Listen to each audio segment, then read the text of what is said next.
Talk about stepping up. Bang! Bang! It's time to level up your game. Introducing the all-new ESPN app. All of ESPN, all in one place. Your home for the most live sports and the best championship moments. The electricity is palpable. Step up your game with no annual contract required. It's the ultimate fan experience. Level up for more on the ESPN app or at stream.espn.com. Sign up now. At Sierra, discover great deals on top brand workout gear, like high-quality walking shoes, which might lead to another discovery. 40,000 steps, baby. Who's on top now, Karen? You've taken the office step challenge a step too far. Don't worry, though. Sierra also has yoga gear. It might be a good place to find your zen. Discover top brands at unexpectedly low prices. Sierra, let's get moving. You're listening to DraftKings Network.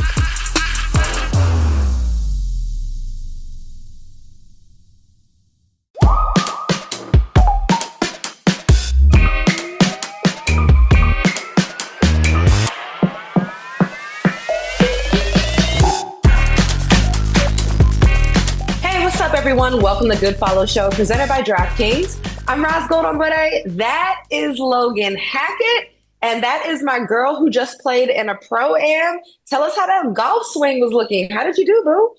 It was looking good. It was so much fun. I was actually paired up with 3 players on the Toronto Scepters, and then we had LPGA players, 2 of them come for each 9. So Gigi Stoll and Amy Yang. An amazing time just being with them, hanging out with them, and being able to golf, which I love so much. Did you win? No, we didn't really keep score, or we had a scorer keeping score for us, but she didn't really tell us at the end what was going on. It was for vibes. Did you have a cute golf outfit on? I did.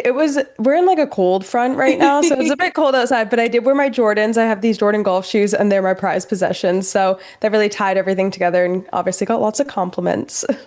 We are so proud of you here in the Good Follow family. I know everybody watching and listening right now is so proud of Logan. You go, girl, representing for us. But hey, you know what is hot? Our show that we have for you. We got the heat coming your way. Let me give you the menu. Let me tell you what we're serving up and dishing out on today's show of Good Follow. The Liberty and the Lynx regular season series has come to an end, and we are going to cover what our thoughts and reflections are from it and the trash talk that came out of it. Remember, I was just there on the call at Barclays. And then Angel Wilson, she continues to do her thing. She's propelling the Aces to 8 straight wins, and she's making the MVP race tighter and tighter. And Paige Beckers, she went off for 44 points. So I ask, is the Rookie of the Year race over? And then Angel Reese, she's making her return to the court. She made a return. She comes to Barclays Center tonight. We're going to talk about Angel Reese's comeback. And we return to our conspiracy corner. What on earth is going on with the Indiana Fever and Caitlin Clark, y'all? It's getting very, very confusing over there. We dive in. And don't forget, y'all can catch new episodes not once, but twice a week, one on Tuesday and one on Thursday. And as always, thank y'all for subscribing, commenting, liking, following our socials, telling your friends about our show. But we have a good show to get into. So, Ros, are you ready? I'm ready. Let's do this thing. Let's do it. So I feel like all season it was leading up to Liberty and Lynx because it seemed like they weren't playing each other. And then they faced off 4 times in a span of 20 days, with Minnesota taking the dub 3 times. Now, both teams had key players out with injuries, but that didn't really seem to slow anyone down. How does the series that we just witnessed prepare the Liberty for the playoffs? Yeah, and I was just at Barclays on the call for this game, Liberty Lynx, the 4th one.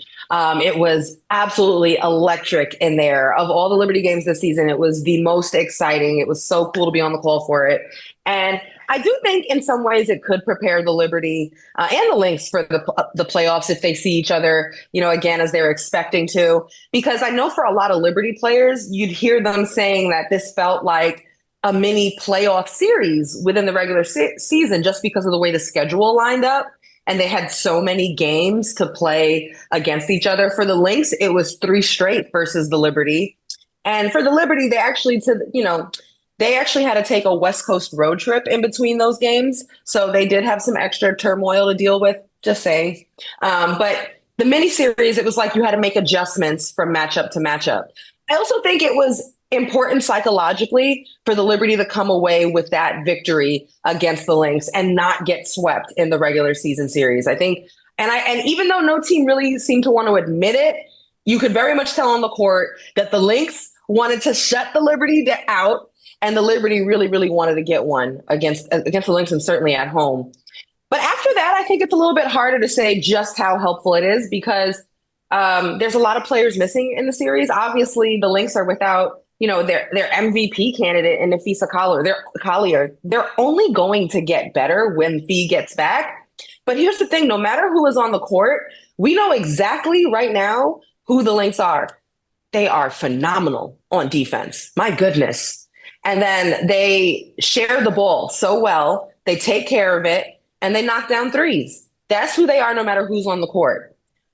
On the other side for the Liberty, their identity is not nearly as in stone. And actually, in some ways, I think that means from this point on, if you look at both teams, in my opinion, I think it's the Liberty who have more upside. That it makes them more dangerous in some ways, the potential of what they could be once they get Stewie back, and they combine that with Emma Meeseman and Jonquel Jones, and that triplet of bigs get a chance to mesh and work with each other because of their IQ and because of their versatility. All of them could play with each other on the court. The Liberty could be super big on the court. Imagine also putting Leonie Febish on there as a wing at 6'4", and then it's Sabrina Ionescu, she's 5'11", or at times we've even seen Coach Rondello use Stewie as a point guard, and they could be really big. But I think with the skill, the versatility, the IQ, the Liberty could be very dangerous. We really have no idea just how much so. And if they can put it all together in time, we shall see.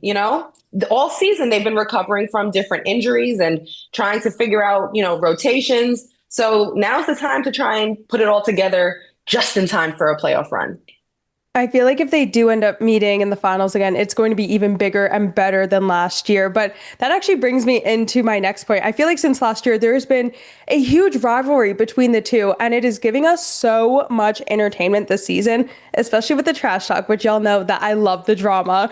But the Studbud said this on stream with the new Lynx Jalen Sherrod. Take a look. I already done said my one piece that I was going to say. Jay with the good guys now. She left that punk ass team and she with the good guys now. Straight up. Believe it. Believe it. Oh. Tea. Absolute tea. But word about this got back to Coach Sandy, and she had this to say. I heard about the punk ass thing. That's it. So I just called. I saw Jalen, and then I saw Natisha Heineman. I'm like, who's calling us a punk ass team? She goes, not me. I am absolutely obsessed. And the best part about this is that it is very much, it's not a one-sided rivalry. I mean, you think about Serena Maria Sharapova, that was very much one-sided, but this could be pretty even. But Ros, do you think it is the best rivalry in the WNBA right now? For sure. This Liberty Lynx are the best rivalry in the league right now. They're really the only real rivalry that hasn't been manufactured or pushed on us by media or league PR. This one is new. It's growing, it's blossoming, but it is real. It has come naturally via tough games and controversial finishes, having a championship on the line. And the trash talk, you're seeing it. It's coming from the players. It's coming from the coaches, the fans. Coach Rondello laughed it off there, but I know that Jonquel Jones was asked about the comments that Courtney Williams made on the Studbuds podcast, and she didn't like it. I know the Liberty for a fact heard that punk ass comment and used that for motivation. And it was interesting that Courtney did that with their former teammate on the podcast show. Jalen Sherrod was there, which put Jalen in such an awkward situation. I was like, dang, what's she even going to do? Because obviously that's her old team, but she also wants to fit in with her new team. And I feel like that was kind of hard to do that to Jalen, on the podcast like that. But, then the Liberty hit back. So post game, Sabrina Ionescu hits that big shot. They win the game and she gives the interview. She says, night, night. And, as soon as she said night-night, I was like, oh, but at the same time, I was like, ooh, I hope that doesn't come back to bite the Liberty, because I know for a fact that the Lynx on their end are going to hold on to that night-night. Oh my God. And they're going to be waiting for a chance to give that night-night back to the Liberty. So, this is a rivalry. Okay. It's very clear. Players are losing sleep over this. Courtney Williams talked about how after game 5 of the finals last season, she played poorly. And she changed her entire life because of the Liberty, her diet, her regimen, her routine. Think about Nafisa Collier, who once was so sweet. And now during Unrivaled, she did an interview talking about, yes, I am a sore loser. I'm sore about losing. Her villain origin story came out of that final series. So there's so much to follow here. It's a lot of fun. I think also mixed in, there's a lot of respect.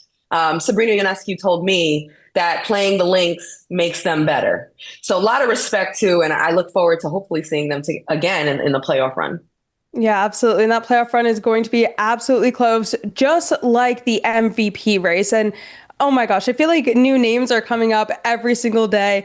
Everyone's being added to the mix. But I want to talk about Angel Wilson, because the Aces have now won 8 straight, and she has been absolutely showing out, earning herself another Western Conference Player of the Week title and recording 32 points, 12 rebounds, 4 assists, and 5 blocks against the Dream.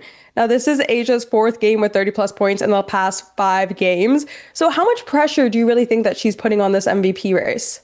Asia is absolutely putting pressure on this MVP case. It is getting interesting. Listen, it's Asia's dominance, her sheer will, carrying the Aces to 8 straight victories. This is against top opponents right now. The last victory against the Atlanta Dream, that's the number 2 seed in the standings. It was a lot on the line. They won by 1 bucket. As of taping tonight, they're going to play the Phoenix Mercury. That's a huge game. You're looking at 2 teams that are fighting in the top quadrant of the standings right there. And for Asia, it's not just the physical dominance. For me, it's her mental dominance and how it's contagious for her team and just her overall leadership. The body of work through the season, even though her team has not been consistent at the beginning of the year, the Aces stacked up losses. Asia's been very good when she's been on the court. And her stats will speak to that. She's number 1 in the league in blocks. She's number 2 in scoring and rebounding. In this 8-game winning streak, she's averaging 27 points, about 13 rebounds, about 2 blocks, 1.5 steals. It's offense and defense. I mean, it's absolutely pressure on the MVP race. And here's where it's going to get tighter and tighter and tighter. It's where Fee continues to miss games. So Nafisa Collier has missed 5 straight games.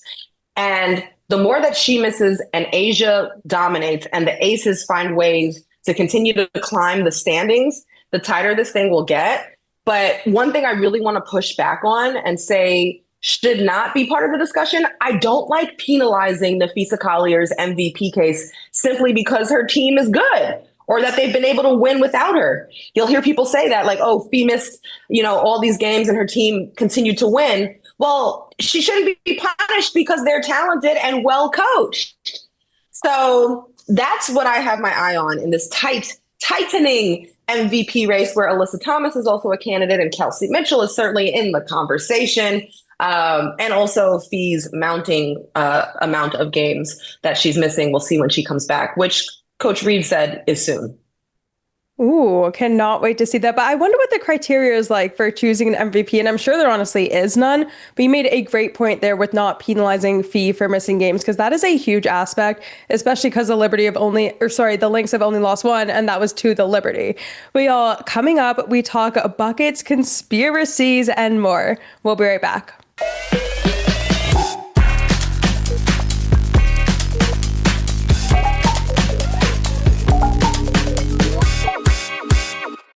The rivalries, the bands, the upsets, college football is back. Think you know the game? Put it to the test with DraftKings Sportsbook and turn picks into big payouts. New customers, bet $5 and get $200 in bonus bets instantly. With live betting, rivalry week, boosts, and more, DraftKings Sportsbook has everything you need to own your Saturday. Download the DraftKings Sportsbook app and use code GOODFOLLOW. That's code GOODFOLLOW for new customers to get $200 in bonus bets instantly when you bet just $5. In partnership with DraftKings Sportsbook, the crown is yours. Gambling problem? Call 1-800-GAMBLER. In New York, call 877-8-HOPE-NY or text HOPE-NY at 467-369. In Connecticut, help is available for problem gambling. Call 888-789-7777 or visit ccpg.org. Please play responsibly on behalf of Boot Hill Casino and Resort in Kansas. 21 and over. Age and eligibility varies by jurisdiction. Void in Ontario. Bonus bets expire 7 days after issuance. For additional terms and responsible gaming resources, see dkng.co/audio. Does it ever feel like you're a marketing professional just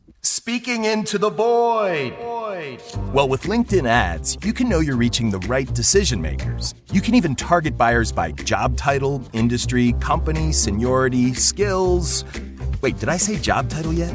Get started today and see how you can avoid the void and reach the right buyers with LinkedIn ads. We'll even give you a $100 credit on your next campaign. Get started at linkedin.com/results. Terms and conditions apply.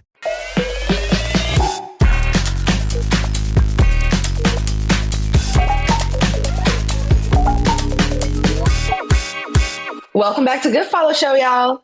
This episode is presented by DraftKings. DraftKings, the crown is yours. Logan, the crown is yours. What you got for us? The crown actually belongs to Paige Buckets right now because we have got to talk about her performance last night. She went off for 44 points while shooting 81% and broke the infamous DoorDash curse. She is the first player in league history with 40 plus shooting and over 80% from the field and has the highest scoring game this season. I mean, there was a huge debate about Rookie of the Year leading up to last night. And at this point, I don't know if it's a conversation anymore. But what's the best way to describe what we're seeing from Paige in this rookie year? Yeah, I have an answer for you. Hold on, Logan. Okay, fork. Okay, fork. Okay. Fork. Do you know what this is? Logan, do you know what this means? Either eating or fork pounding kitchen. Not too sure. Logan, that completely went over your head. And I'm going to say that because maybe you're just too young. It means stick a fork in it. The Rookie of the Year race is done. Okay. That's what these forks are for. The Rookie of the Year race is done, my friends. That's enough. That's enough. Everybody have a seat. The discussion is over. Paige has ended it. It has been very fun and honorable, and to see how great Sonia Citron has been, and certainly put some pressure on the discussion of Rookie of the Year. But the race is over, friends. That's enough. Look, on top of the history that Paige has already made throughout her rookie season and all of the statistical categories that she's currently leading all rookies in, the 44 points in that game, as you brought up in that beautiful graphic for us, was not only the most for any rookie ever in WNBA history, it was the most by any player of any age or rank at all this season. Nobody has scored more than 44 points this season. And certainly nobody ever in the history of the entire WNBA has anyone scored 44 or had a 40 piece at 80% shooting. She missed 4 shots. She was perfect from 3. She shot 17 for 21. If you enjoy basketball, go watch the highlight of those buckets. It was surgical. It was clinical. Like, if you watch, you will just see that her bag is so deep. Okay, she's got such great craftiness and skill and the finishes and the handle and her poise and her change of pace and all the ranges she can score from and the footwork. It's off the catch. It's off the bounce. Like, Paige went so crazy. Her talent is so crazy. She's about to go so crazy on this league over the course of her career, health withstanding. I just find it really exciting as a basketball fan. Like, I think the future of Paige and the future of this league is very bright. Absolutely. There could be a little conspiracy here, actually, with the fact that she's a DoorDash athlete and she happens to be the first player to break the DoorDash curse. Who knows what's going on? But very ironically, if you were to say a few years ago, maybe in her freshman year at UConn, that she were to score 44 points in her rookie year, a lot of people would believe that. And I think over the years, she's been a bit caught up, or maybe has trended downward in the conversation between layman. And if she wouldn't have missed those 2 years, maybe she'd be higher in the conversation. But I love that everyone is now seeing what we have been seeing. I mean, there's a tweet from someone, forget the name, but she is 7 years old, saying, remember the name, Paige Becker. She is going to be a good one. And that's what we're witnessing right now. Yeah, I think part of it too is like being able to stack seasons of healthiness. And like that's hard for players who are constantly riddled with injuries. And like it's not even just like putting together consistent seasons that you play, it's where your body is strong and at its fullest potential. And so, health has played a big role in Paige's storyline, and we're seeing her healthy, and we hope that we get to for a long time. And actually, speaking of that, we saw Angel Reese return to the court Tuesday after being out with a back injury. I feel like she's missed a ton of time as well. And despite the loss to the Storm, she still recorded 19 points, 7 rebounds, and 4 assists after her 7 games away. And she had this to say after the game. It felt great. I love basketball. It's my pride and joy. Sitting on the sidelines is no fun. Sitting and just doing rehab every single day is no fun. And also just sitting and figuring out what's going on with myself. And I think I learned a lot about myself in the last 4 weeks. But I'm just super grateful for everybody that was in my corner, my teammates, my coaches that were here for me through the whole process. So I'm really happy to be back with the team and just being able to be out there and give them whatever I can. Absolutely love that. Now, I believe 100% almost that Chicago is out of playoff contention. They won't be going on to postseason. But even with that, how should we reflect on Angel's second year in the W? Watching Angel talk about, I'm so glad to be back playing the game that I love. She tweeted that as well after the game. I believe that. It takes a lot of love and passion for the game and heart and work ethic to push through a turbulent second season. That's what it has been for not only Angel, but the Chicago Sky this year. When you think about the struggles, personally, how hard it was as she started out the season and she raised her hand and said, look, it wasn't a strong start for me, but the way she battled back and then strung together an amazing run of performances where like the skill level showed improvement to go along with the great rebounding and just like the response of that and how she carried her team with her. It was incredible. And then an injury hit, right? And injuries hit the entire team. There were many players that either missed chunks of the season or were out altogether. She missed 7 games right now with a back injury. Instead comes back and puts up 19 and 7. And so I think what I see is someone who is resilient, has a love and a passion for the game in a bumpy season, and she has a lot of respect from her peers. So tonight, the Sky are in New York. They're going to play the Liberty in Brooklyn. I'll be on the call for the Liberty Sky game. And actually at Shoot Around today for the Liberty, I spoke exclusively with Emma Mieseman and I asked her about Angel Reese and just check out how much love and respect she gave to Angel Reese, who, think about it, Emma Mieseman, this is her first time seeing Angel. She just got back to the W. She's never played her. She's only seen her from a distance. Take a listen. I think she's a very aggressive player and like fighting for every single thing. Like I think that's a talent too. That it's almost given. You can practice that, of course, and like it's a state of mind. But she's actually going for every single thing, no matter what the situation is. So I have a lot of respect for that.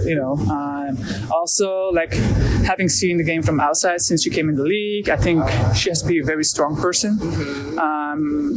To be able to handle every single thing. I don't know if I would be able to, at that age, to be able to withstand all that hate, almost negative comments.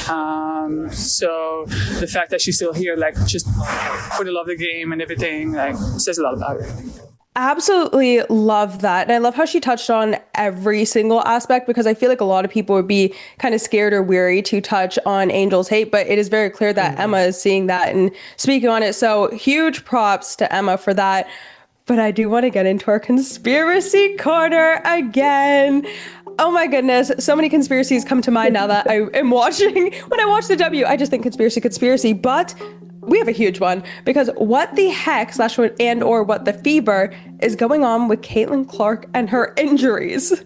Girl, I don't even know who to trust anymore. Like, who can we even listen to? The messaging, it doesn't seem consistent and it doesn't seem transparent. We're getting different cues from everyone, from websites, from media, from reporters, from the franchise themselves. Like, remember there was some hype coming in and people were getting excited for the return of Caitlin Clark. And then all of a sudden it was a strong, like, just forearm in the face where coach was like, well, actually, no, she's not ramping up to come back. She's still working on body weight running and like being full body weight. And I was like, okay, well, she walked that all the way back. And now we got a Scott Agnes report, I think, that reveals that there was a setback most recently that nobody told us about. Apparently that this ankle bone bruise happened on August 7th. It didn't break until August 20th. Why didn't anyone say anything? Why was it a secret? How can we trust anyone? Why the lack of transparency here? Like, what is the motivation? So it is very mysterious. Here's what I do know. Okay, Logan? Eczema isn't always obvious, but it's real.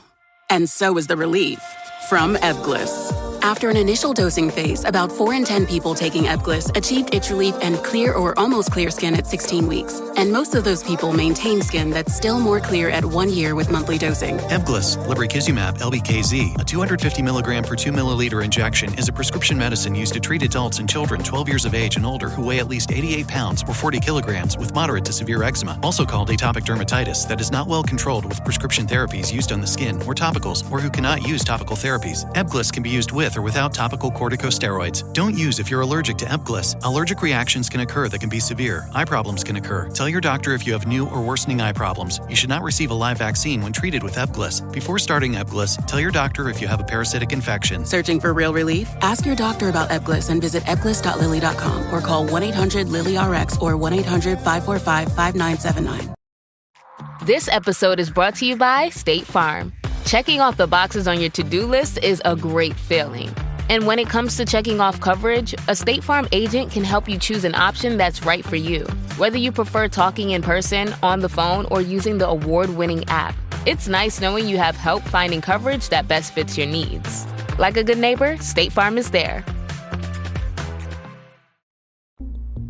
It might be time to shut this thing down. Okay, it might be time. Okay, when you think about it, it started with the left quad. Then it was the left groin. Then Caitlin tries to come back. Then it's the right groin. Then she tries to ramp it up. Now we're hearing there's a left ankle bone bruise. It's like every time she tries to do more, there's a new injury. You might be playing with fire. Already the season-ending injuries have mounted. Arie McDonald, Sydney Colson, Sophie Cunningham, and it's all injuries to the guards. Like, I don't even think the Fever really have enough depth at the guard position to support a Caitlin Clark comeback. Like, do you have enough bodies to support that? And then if you think about it, she's only played 13 games. She's missed 22. Right now, at the time of taping, there's 9 left. Like, by the time you even bring her back, is there enough? It's barely enough time for her to really, truly catch a rhythm. You know what I'm saying? And a stride. So look, the season, it's been honorable for the Fever. Nothing but inspiration and respect for what this team has continued to do in the face of adversity. But it just might be time to look on to the future. Absolutely. And maybe get some sage or something going on, especially in Phoenix. Because also to think that there was the Caitlin bone bruise, Arie McDonald and Sid Colson all went down within that, 24-hour span in Phoenix. I mean, maybe there's another conspiracy there, but maybe they need to never go back. I love our conspiracy music, and that's how we're going to go out on this episode. We're talking conspiracies and all the things, but one thing, conspiracy, it's how much we love y'all. We appreciate you guys tapping in, and that'll do it for this episode of Good Follow Show. It's presented by DraftKings. We're on Tuesdays and Thursdays each week. I'm Ros Logan. She's Logan Hackett, and we'll see y'all next time. Bye, y'all.